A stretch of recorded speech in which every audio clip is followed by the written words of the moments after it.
Hello, and welcome to the Academic Coach Career Podcast. I'm Dr. Loren M. Hill, and I am your host, and I am also the Academic Career Coach. Today with me, I am honored to have as my guest, Dr. Shaniece McGill. Shaniece, welcome. And why don't you tell us about your current position? Where are you and what's your position? Thank you for having me, Dr. Hill. Um, so my name is Shaniece McGill. I am the Dean of Students at Saybrook University. I just celebrated 1 year with Saybrook on the 15th of this month. And it has, Congratulations. thank you, thank you. This year has been a ride and a journey.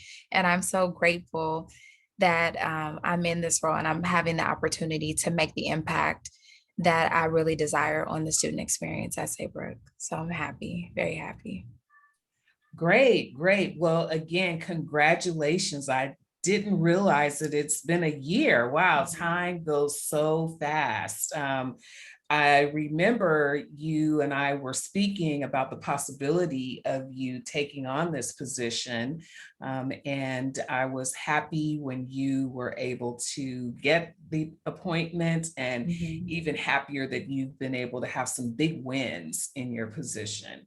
So if you could talk to us today about how did you get to this deanship? It didn't happen overnight, right? No. I think it's No. been a journey, to say the least, right? Yes. So take us back to the beginning. How did Okay. you get in academia? What were your positions like? What were you thinking when you decided to get a job in academia?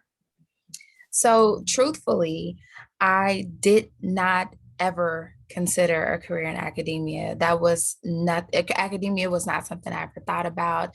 I happened upon a career in academia.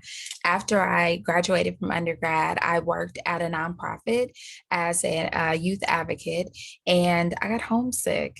So I decided to move back home. I literally quit my job, moved back home, and I was like, oh, I'll figure it out. I was in my early 20s and still very naive and like, oh, I'll figure it out. So I applied for a job through a temp agency to be a financial aid advisor.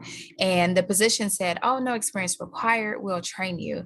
And I was thinking, well, I'm coachable. I'll figure it out. I'll figure it out. I'll be good at this. I can talk to people. So I started as a financial aid advisor at a university, and I had that position for a few months. And then I had the opportunity to become permanent as a financial aid advisor at a different location for the same university. I held that position for about 2 years or so, and I came across an opportunity to continue to grow in the field of financial aid and work with a different group of students. So that initial, I'll just figure it out, kind of flying by the seat of my pants, turned into, I really actually like engaging with people and helping them to understand their options. So it was a little bit of a combination of the administrative tasks because I could do that in my sleep, in addition to the idea of being able to build connections beyond the transactional function of the role with students. That kind of pulls me in. And once I got pulled in just a little bit, that became to me being completely stitched in once I joined the Chicago School as a financial aid advisor.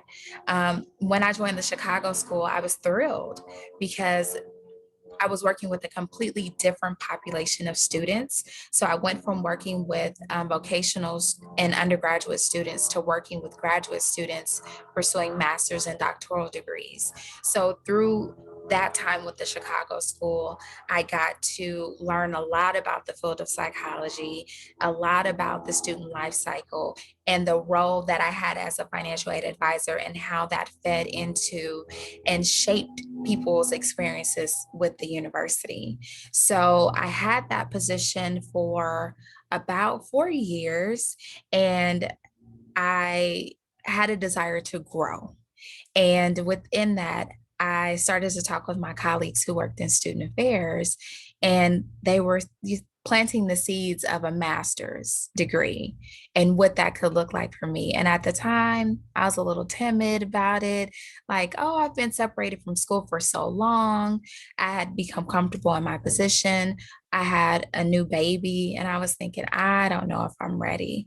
So there was a restructuring that happened at that time, and I was laid off from the university, and I had just started the master's program. So that layoff and that temporary separation from the university allowed me an opportunity to really kind of think about what future and what path I saw for myself. So, with that, I started to seek out mentorship in a way that I had not thought about it before. I was getting that mentorship from my colleagues. They helped me in ways that they don't even fully understand just by talking with me about their experience in working in student affairs, what their graduate program was like with the master's, and helping to, be a support. So as I was studying student development theory, I'm like, what do you remember about Chickering? And what do you think about Tinto? And have you heard of this person and that person? So being able to bounce ideas off of them and pick their brains, that was, I would guess I could call that the beginning stages of forming mentor relationships and figuring out what that looked like for me. Great. So that's so interesting because a few of those things I didn't even realize, even though I've known you for a while. I did not know that this all began with, oh, I'll just figure it out. Something will kind of happen and I'll land on my feet, right? Then moving into this space of, wow, I'm really good at administrative tasks and strategic planning, but I also enjoy engaging with students, so student facing activities. And I think when I reflect back on my engagement with you around student affairs, I can totally see those things manifested. Like you were really good at policy and continue to be. You're really good at theory. You mentioned Tinto and Lovitz and how we would think about, we like to think that thinking about theory and how that plays a part in the student life cycle. But you and I know that that's not always what happens. The theory doesn't always motivate. Sometimes there's a good person who might fit the job because they are skilled and they have a background and they have a degree in that. Or sometimes it's the practical application, right?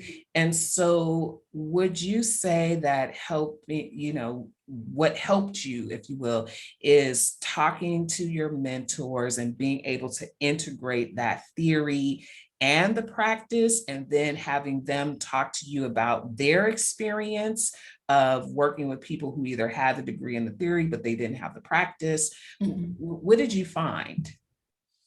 So for me, it was exactly as you described, a combination of the two, having people that understood the theory and ideally how it should function in practice, and people that had the more practical aspects of it. It was through those mentor-like relationships that I was able to have that aha moment, because the people that I really leaned on in the earlier stages of my career for mentorship, they were very heavily student affairs focused.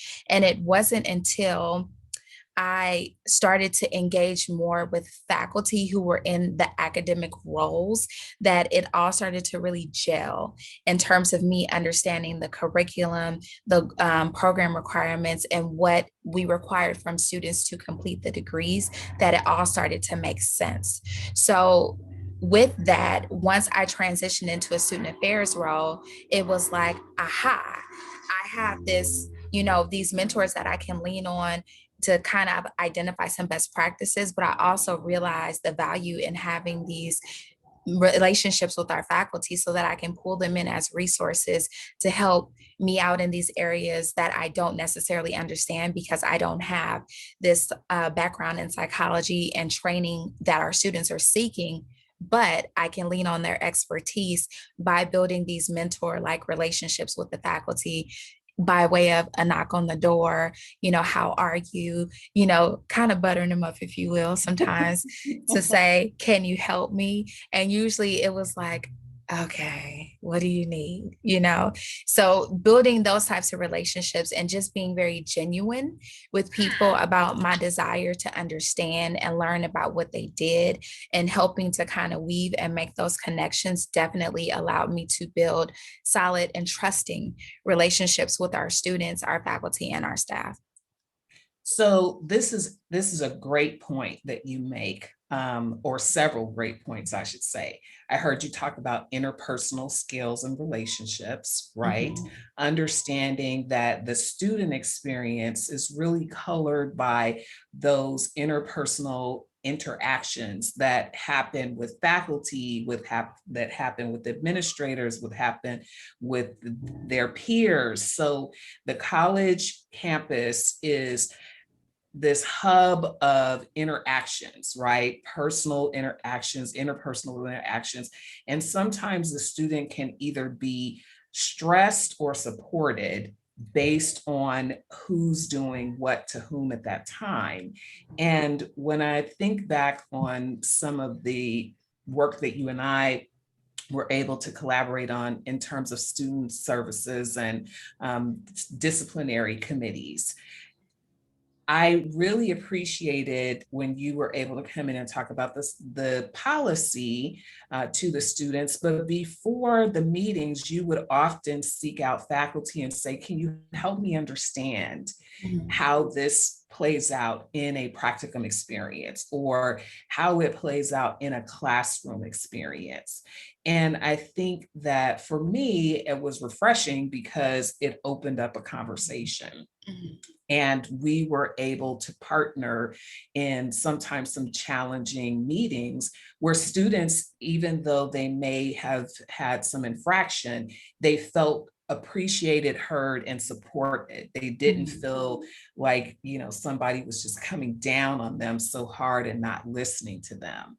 So interpersonal skills, supporting the students, knowing policies, all of this is very important. And I think building a bridge to other parts of the institution, Mhm. which are often siloed. Right, right.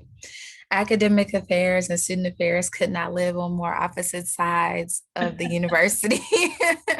And recently, I had a conversation with a president at Saybrook, and he said, what do you think about this analogy of academic affairs being the brain and student affairs being the heart? And I was thinking, I love that because Yes, we can exist without each other, even though we are approaching the work from different angles. The goal is the same, to right. create a well-rounded student that can not only talk about whatever it is they're studying, but we also want them to be well-rounded in understanding that they are a person and we have to look at them as such. And to your point, sometimes students have infractions, sometimes they make pretty egregious mistakes, but everybody is coachable and can be redeemed with the right support and structures in place to help get them to the finish line.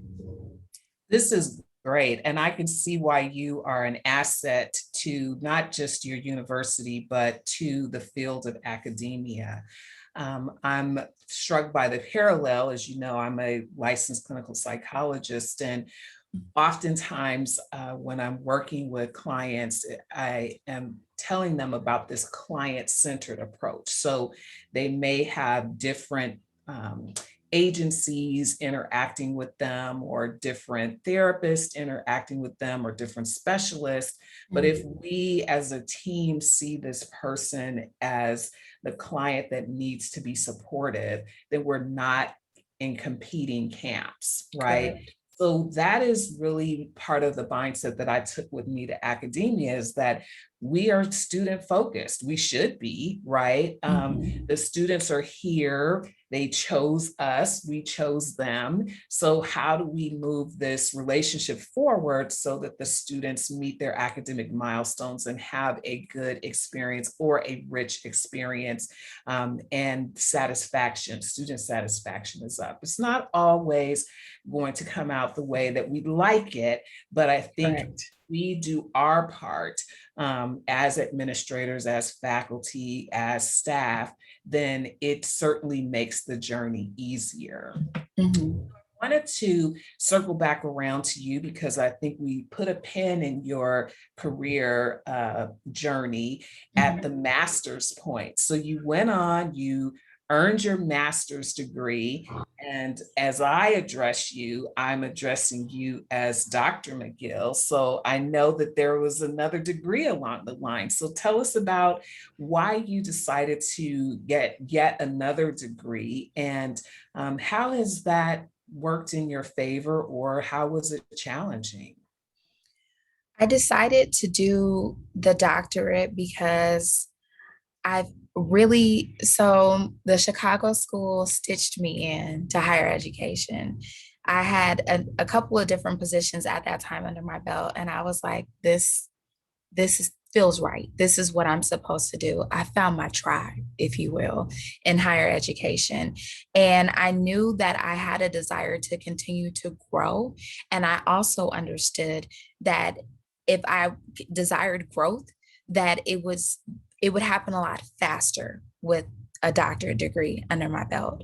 I have worked with colleagues that have, similar positions to what I hold currently, and some even higher that don't have a doctorate degree. And I know that, it was possible, but I felt like having a doctorate degree and those three letters behind my name would open those doors a little bit faster and allow me to have the conversations and be in circles where my name could be spoken in absence of me being there, just by virtue of possessing that terminal degree in that way. So that was the biggest catalyst, and the desire to continue learning, because I felt like the master's kind of scratched the surface, because my master's is in higher education. It's just a general specialist. It's not, there's no specialization attached to it. So it's a general master. So I studied everything that makes a university function. And then once I got into the doctorate program, I chose to go the more generic route too, because I wanted to have the experience that would allow me to learn more about finance, law, student affairs, curriculum design and development, technology, especially with what we've all just experienced over the last year and some change with COVID, understanding how we can position ourselves to remain student centered in the virtual space, especially for some universities that have had to completely pivot from their delivery models to go fully virtual. Some people were left scrambling, but because I had some of that experience and then going to a fully online university, the bread and butter was there. So all I did was come in and add value to what was already in place. Great, great. That is amazing. And there are books written, and there's things that are said about the three magic letters, right? Mhm. So I do agree with you that there are some positions that it is worth the investment to Yes. move on to those three magic letters.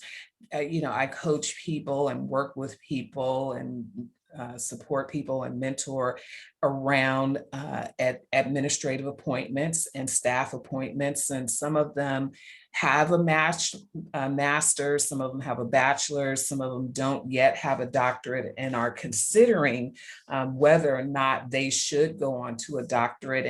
And I do have a conversation with them about it is an investment, and Of your there's time, your a time, finances, your social finances, life. all of that, all of that, and nothing compares to it. But the reality is that, again, there's sometimes that you won't be able to ascend if you don't have that extra advanced degree, be it a master's or a doctorate. And I think that you made an informed decision. And I do know that you got some coaching around it, you Mhm. got some input around it. And so it seems like that investment was good as well.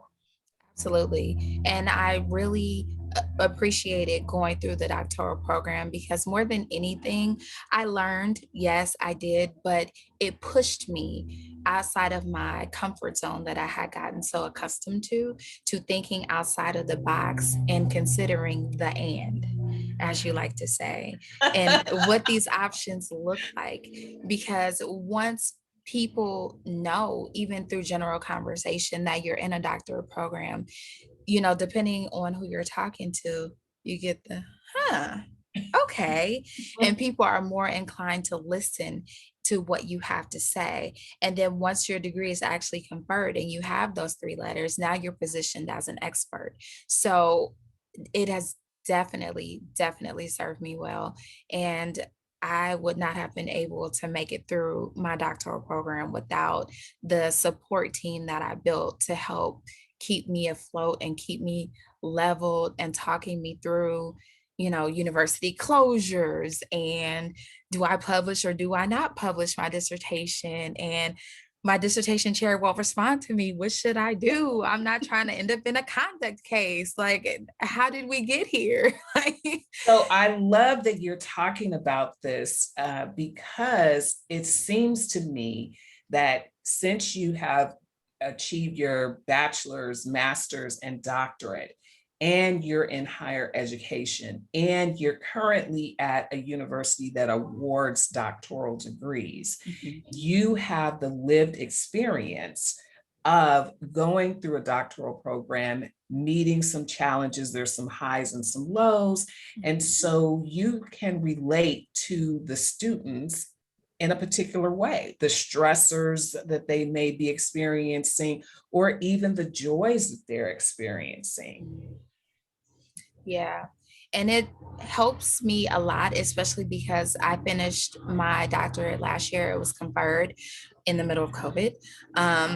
And for me, that has served me well in building relationships with students because I'm not far removed from the process.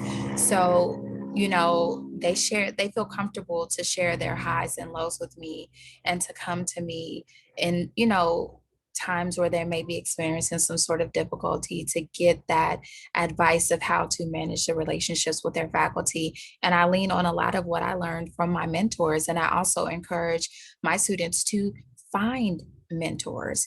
That I can't stress it enough. That was the most important decision that I made. And most of my mentor relationships started out by me asking questions and getting to know people. And even in a moment of feeling completely stuck and unsure of what's next, and like I was on an island by myself, had I not had I walked down the hallway and said, I don't know what's going on, I'm so lost, I don't think that I would have been able to connect with you as quickly in that way because we had done committee work before and things like that. But just having that, really don't know what to do. I feel lost. And you were like, okay, let's sit down. And you pulled out a post-it and you helped literally to write a list of what I told you and give me the assignment to go and do some of the work and figure it out. And I was like, well, that makes sense. Maybe she's onto something here. And then it became, hey, Dr. Hill, I'm thinking about this. What do you think? So our relationship, coaching relationship, mentor relationship developed organically because I was so lost in my career and I just did not know where to turn. So as I meet students and they're finding themselves in similar situations, I tell them all the time, find you a mentor, and also to seek mentors that don't look like you, that are not in your field whatsoever. Because candidly, you told me, you were like, look, I'm not in student affairs. I know stuff about student affairs. I can't help you with that per se, but I can help you try to figure out what's next in terms of your career. And I was thinking, okay, that makes sense. I can get with this. And then, like I always tell our students, like I have on my post-its, when they start to feel stuck, consider your options. And then you have to figure out what you gonna do and how you put all these things into motion that you want for yourself. So I'm laughing because this is a little bit of an insider joke, which I want to share with our listeners is what are your options and what are you going to do is exactly what I would say to Shaniece and other mentees or coaches, because really it's up to you to make the decision, right? And the coach or the mentor is there to provide you with some input or Mhm. be a sounding board. But at the end, it really is, what are you going to do? And one of the things that I really appreciated about our mentor relationship, which then moved into a coaching relationship. And I have this whole concept of like a team me, where you should have a coach, a mentor, a sponsor, and a champion. And the person can move throughout those positions at any given time, but you Mhm. should always have that team filled, right? So one of the things that I appreciated about our time together when you were my mentee was that you kept coming back. I would say, okay, and what are you going to do? And then you go off and you think about it, and then you come back, and then you thought that through.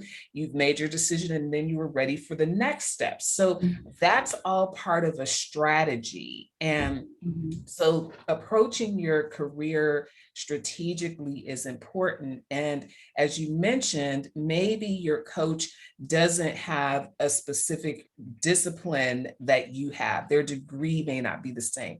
However, if they have elements of helping you get to the goal, that is the main thing, right? Would you agree with that? Absolutely. Absolutely. We are in totally different roles, positions, training backgrounds, but I've been able to learn a lot in terms of thinking about my career more strategically because when I first started out, I was just kind of figuring it out, flying by the seat of my pants, if you will. And I had not thought about what was next until you and I started to have those conversations. I had the concept of thinking strategically about my career and the desire for advancement in a well thought out, calculated way was nothing I ever thought about. So it was through our mentor mentee relationship that seed was planted. And then, as you were like, well, what's next after you finish your dissertation? I was like, take a break, take a vacation. Maybe go lay out on the beach for a couple of weeks. I don't know. I hadn't, prior to those things, those conversations, I had not thought about my career strategically. So you help to definitely shed light in that way. And I'm able to help give those nuggets to our students that I work with as well to say, okay, you're in school, you're nearing the end, you have to start thinking about what's next and what does that next step look like for you. And sometimes they're like, oh, they had that same look that I had. Like, I don't know. I'm just Well, that's and gonna go with it. yes, exactly. And so there's times in our lives where we do kind of muddle through and we land on our feet, but that's only going to get you so far, right? Absolutely. So we have to be thinking, what do we want to do 5 years from now? What do we want to do a year from now?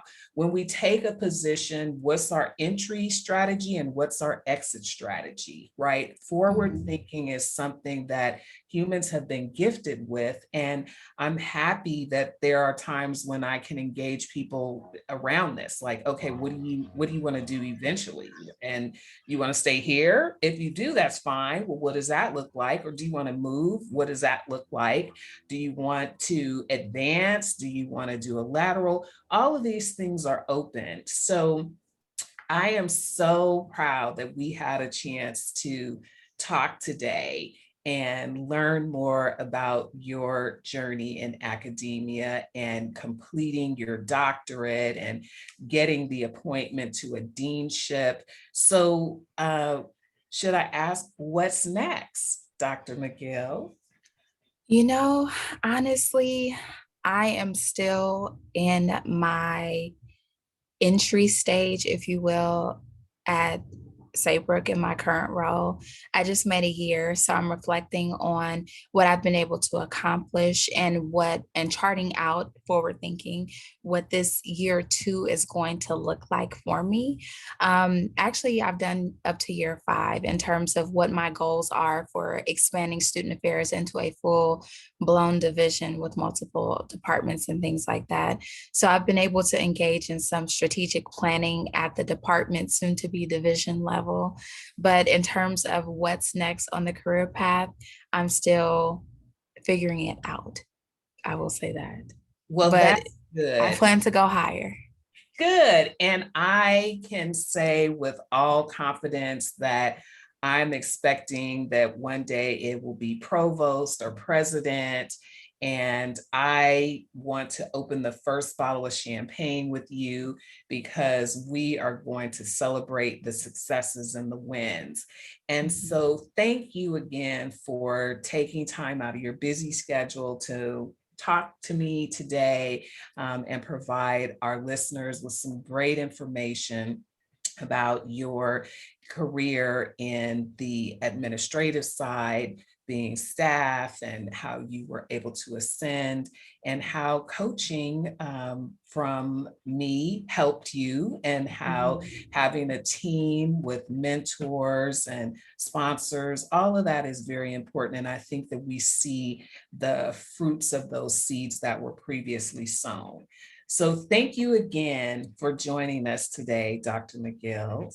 Thank you for having me.